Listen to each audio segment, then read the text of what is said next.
আমরা রয়েছি Ranaghat Debnath institution for boys স্কুলে। এখানেই কিন্তু আজকে ভোট কর্মীদের প্রথম দিনের প্রশিক্ষণ আজকে হওয়ার কথা ছিল, কিন্তু যেটা অভিযোগ উঠছে প্রশিক্ষণ শুরু হওয়ার কথা 10টা থেকে ছিল এবং যখন শুরু হয় ঠিক সেই মুহূর্তে জায়ান্ট স্ক্রিনে যেটা অভিযোগ করা হচ্ছে মুখ্যমন্ত্রী মমতা বন্দ্যোপাধ্যায়ের উন্নয়ন নিয়ে একটি বিজ্ঞাপন সেখানে চালানো হয় এবং তারই প্রতিবাদ করেন একজন ভোট কর্মী যিনি একজন পেশায় শিক্ষক। তিনি এর প্রতিবাদ করাতে তার যেটা অভিযোগ এখানকার হাসখালি যিনি ভিডিও রয়েছেন মূলত তার নেতৃত্বে ভিডিও অফিসের কর্মীরা তাকে বেধড়কভাবে মারধর করে এবং ফেলে তাকে মারধর করা হয়। শুধু তাই নয়, তাকে প্রাণনাশের পর্যন্ত হুমকি দেওয়া হয়। এই ইনস্টিটিউট থেকে বেরিয়ে যাওয়ার পরে তাকে খুন করা হবে এমনটাই কিন্তু তিনি অভিযোগ করেন। এর প্রেক্ষিতে কিন্তু আজকে এই যে সমস্ত শিক্ষক যারা আছেন তারা কিন্তু আজকে এই যে প্রথম দিনের ভোটের যে প্রশিক্ষণ সেটাকে তারা স্থগিত রেখেছেন। তারা রীতিমতো চাইছেন, তারা নিরাপত্তাহীনতায় ভুগছেন। মূলত কি হয়েছিল একজন শিক্ষক রয়েছে, শুনে নেব কি হয়েছিল ঘটনাটা। আজকে তো আমাদের ভোট পর্বের প্রথম দিনের প্রশিক্ষণ চলছিল এবং এই প্রশিক্ষণ চলাকালীন যারা হাসখালির ভিডিও ছিলেন তার নেতৃত্বে একজন যিনি বিগ স্ক্রিনে দেখাচ্ছিলেন সেখানে মমতা ব্যানার্জির ছবি এবং মমতা ব্যানার্জির উন্নয়নের প্রচার চালাচ্ছেন। তিনি কি উন্নয়ন করেছেন না উন্নয়ন করেছেন আমরা সেদিকে যাচ্ছি না।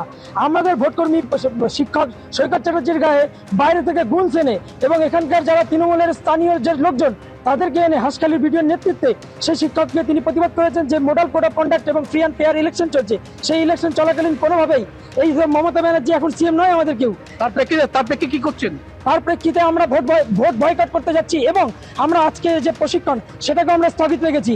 আমরা যতক্ষণ পর্যন্ত ন্যায় বিচার না পাবো এবং হাসখালির ভিডিও তৎসহ যারা আমাদের শিক্ষক সৈকত চ্যাটার্জিকে আহত করেছেন এবং রক্তাক্ত করেছেন তাদেরকে যতক্ষণ আমাদের গ্রেপ্তার করে উপযুক্ত শাস্তি এবং তার সমাধান করবেন ততক্ষণ পর্যন্ত আমরা কেউ প্রশিক্ষণে যাব না এবং আগামীতে আমরা বৃহত্তর আন্দোলনে যাবো এবং ভোট করাতে যাবো কিনা। অর্থাৎ সুজিত একেবারে হাসখালির ভিডিওর দিকেই মূলত অভিযোগের আঙুল তুলছেন এরা। প্রথম দিন আজকে ভোট কর্মীরা তারা এসেছিলেন প্রশিক্ষণ নিতে, কিন্তু একেবারে শিক্ষককে ফেলে মারধর শুধু করা হয়েছে এমনটা নয়, তাকে প্রাণনাশের হুমকি দেওয়া হচ্ছে।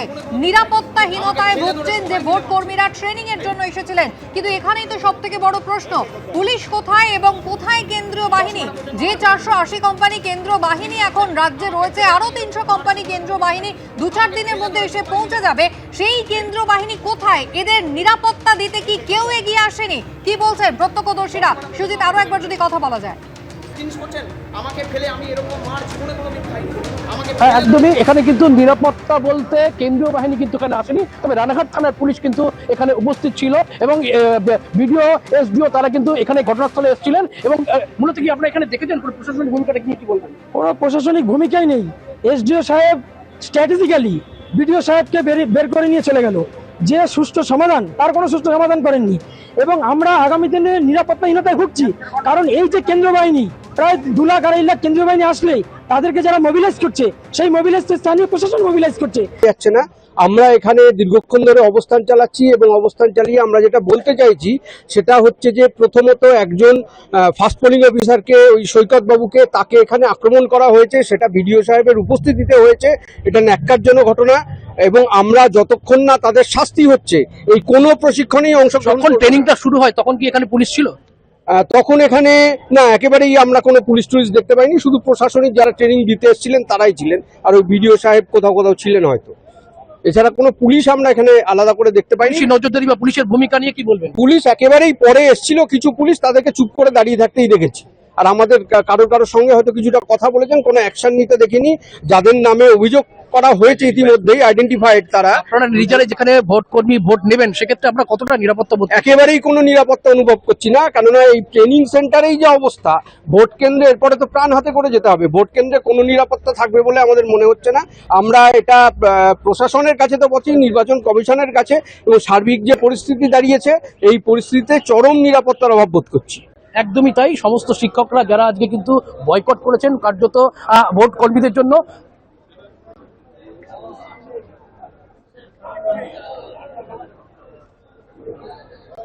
একদমই ভিডিও কিন্তু কার্যত স্বীকার করে নিয়েছেন ভিডিও অফিসের কর্মীরা এবং এই যে যারা ট্রেনিং নিতে এসছেন। এই দুই পক্ষের মধ্যেই কিন্তু সাময়িক গন্ডগোল হয় এবং দুপক্ষের মধ্যেই হাতাহাতি হয়, এমনটাই কিন্তু কার্যত ভিডিও তিনি কিন্তু স্বীকার করে নিয়েছেন। তবে কারা করেছেন স্পেসিফিক এখনো পর্যন্ত সেগুলো আইডেন্টিফাই করা যায়নি, তবে পুলিশ গোটা বিষয়টি নিয়ে দেখছে। তবে যিনি আক্রান্ত হয়েছেন তিনি বর্তমানে এখন রানাঘাট মহকুমা হাসপাতালে চিকিৎসাধীন রয়েছেন এবং তার তরফ থেকেও রানাঘাট থানায় লিখিতভাবে অভিযোগ করা হবে এমনটাই কিন্তু জানা গিয়েছে। এবিপি আনন্দ এগিয়ে থাকে, এগিয়ে রাখে।